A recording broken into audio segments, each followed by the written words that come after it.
I am the Tofu Golem. Please enjoy the video. In this video, I will explain how to make a pho bowl. To begin, simmer beef bones and aromatics like charred onions and ginger for at least 3 hours. Add whole spices such as star anise, cinnamon sticks, and cloves to infuse the broth with authentic flavor.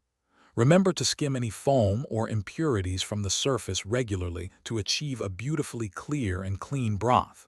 This foundational step is crucial for a delicious pho.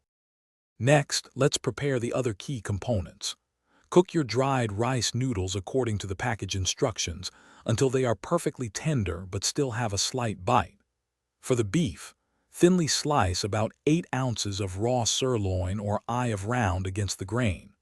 Also, prepare your fresh garnishes like cilantro, basil, and bean sprouts, arranging them neatly for easy access. Now for the exciting part, assembling your delicious pho bowl. First, place a generous portion of the cooked rice noodles into a large, deep-serving bowl. Next, artfully arrange the thinly sliced raw beef over the noodles. Finally, ladle the piping hot broth directly over the beef.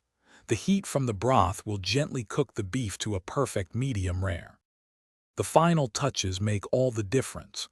Garnish your pho with fresh herbs such as cilantro, Thai basil, and mint. Add a handful of crisp bean sprouts, a squeeze of fresh lime juice, and a dash of sriracha or hoisin sauce if you like. Serve your homemade pho immediately and savor the rich, aromatic flavors you've created. Enjoy every spoonful. Thanks for watching. Consider subscribing if we helped you today.